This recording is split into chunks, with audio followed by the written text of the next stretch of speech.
How you guys doing?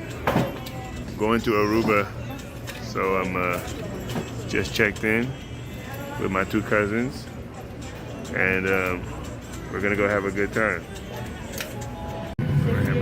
Hey everybody, how you doing?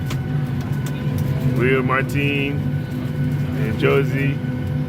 We're on our way to Aruba, and it's Martini. Martini. I don't even know my own cousin's name. Did you know that?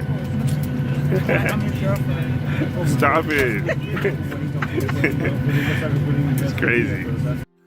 So, we're going to Aruba, and I can't wait to experience it all. Now that you've met my two cousins, Martine, or Martini as she calls herself, is the life of the party, the baby of the family, and the hilarious one. She's so funny. She has this joke that she does. Whenever I'm flirting with a girl, or during a trip that we're taking, she walks up funnily, acts like she's my girlfriend, be like, I'm your girlfriend, and makes the girl feel really awkward. It's funny. It's hard to keep a straight face when I'm around her. Put us together, we're like two kids in middle school having a good time. And then my other cousin, Josie, she's the mature one, a good person, calm, considerate of others, and honestly, probably the best listener I've ever met. You can talk to her for hours and hours, she'll just listen. And you think she's not paying attention, and years later, she'll recite every word you said, word for word. And she also gives good advice. So sometimes when I really need to make a decision or need some advice, sometimes I'll ask her. So I mainly talk serious stuff with Josie. When I'm ready to joke around and have fun, me and Martini hang out and joke about everything. Honestly, it's refreshing.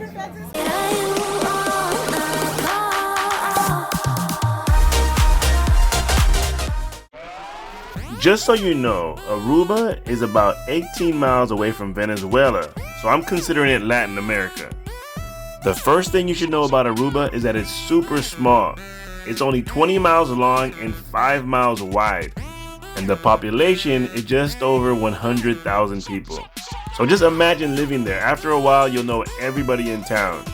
And I definitely got that vibe while I was there, in a good way. There's actually over 1 million tourists who go there every year, which is 10 times more than the local population. So at any given time, probably half the people that you meet or that are there are tourists like you.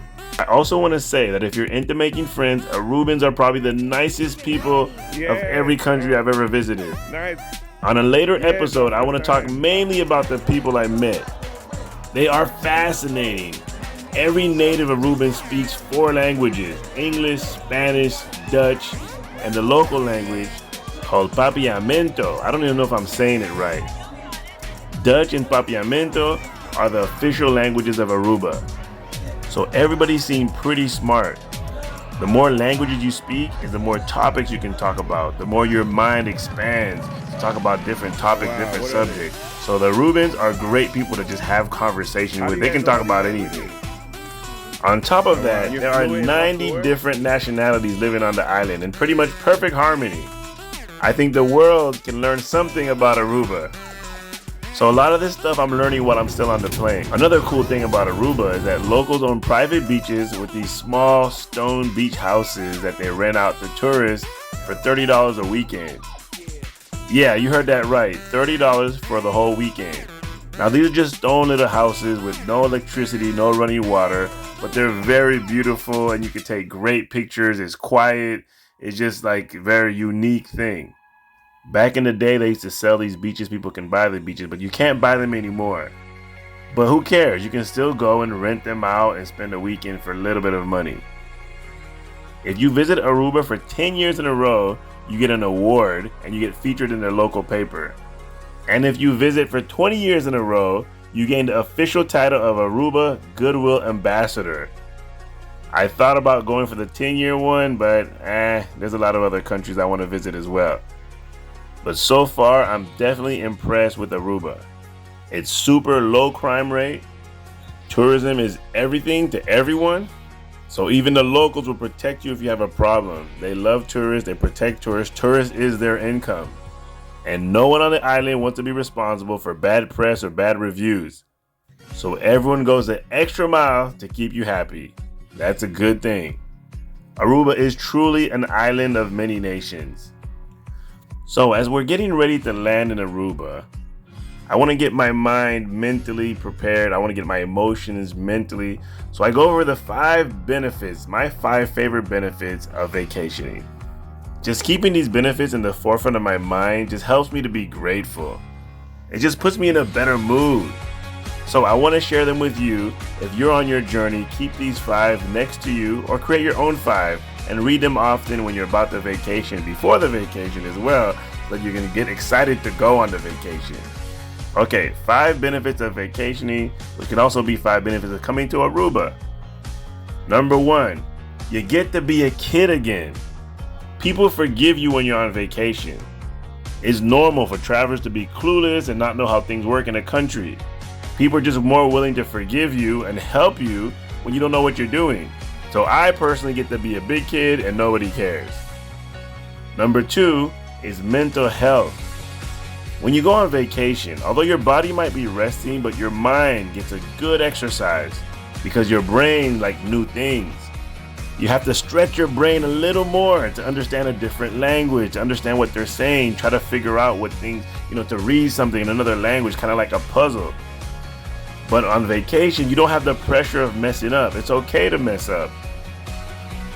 It's great therapy, and doctors are now even recommending that vacationing is a need and not just a luxury.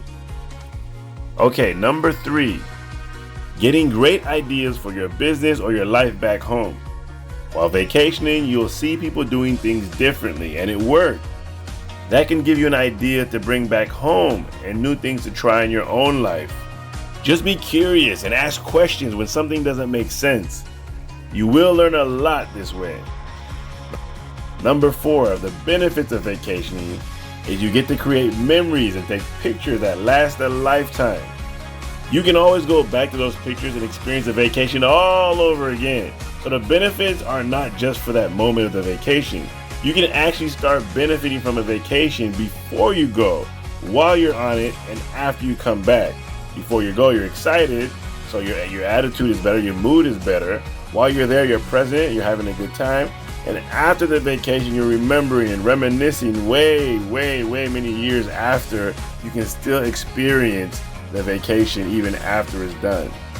And number 5, probably my favorite one, is you get to learn about yourself. What kind of person are you when everything is going well?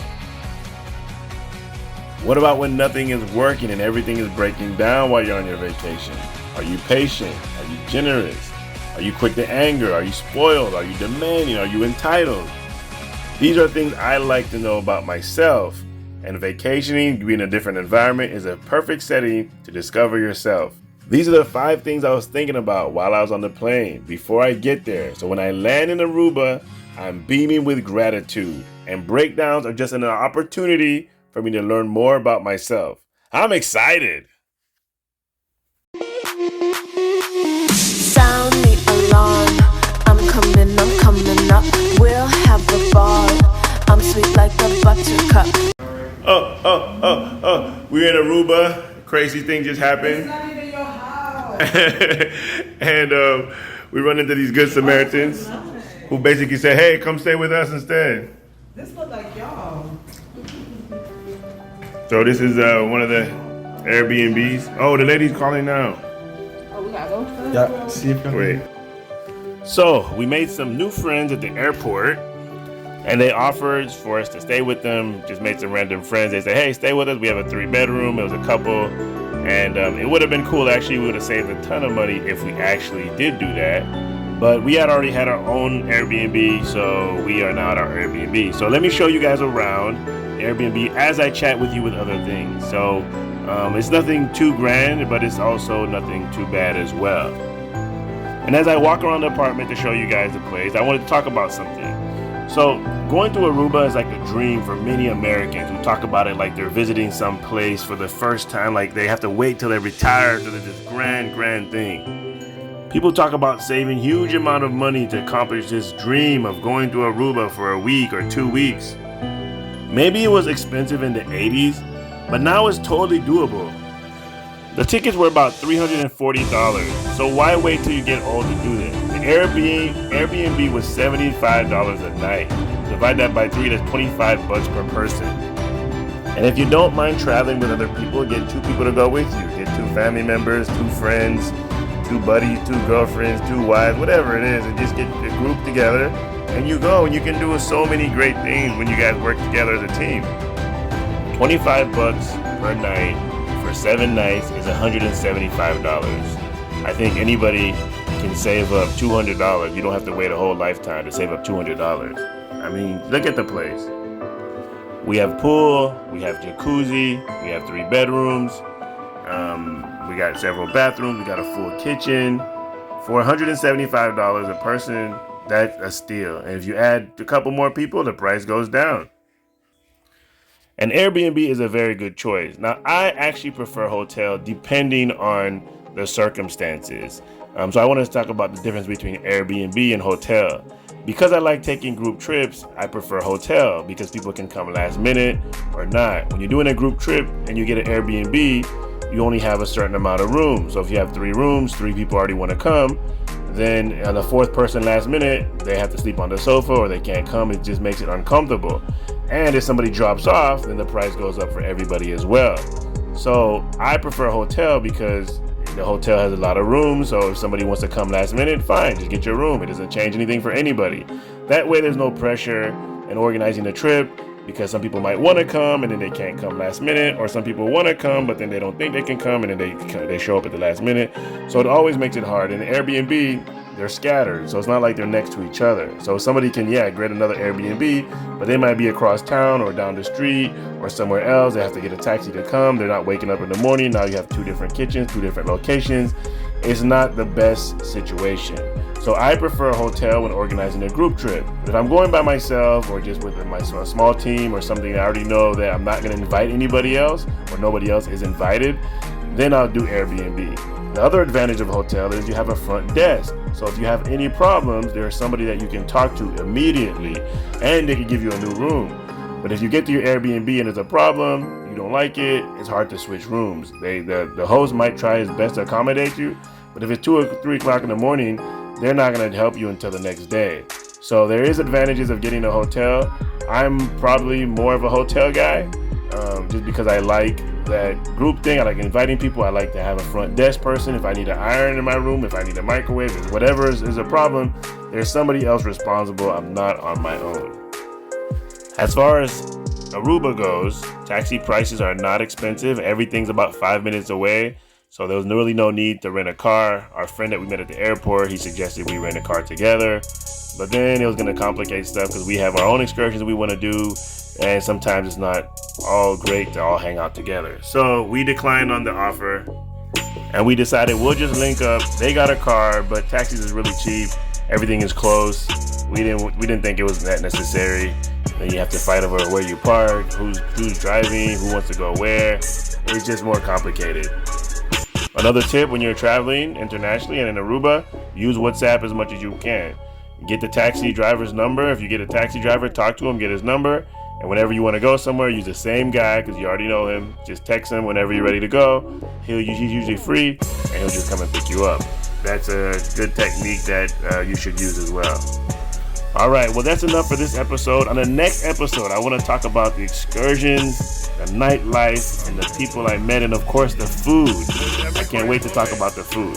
So I'll see you guys next time on the next episode of 2 Years in Latin America. Talk to you soon.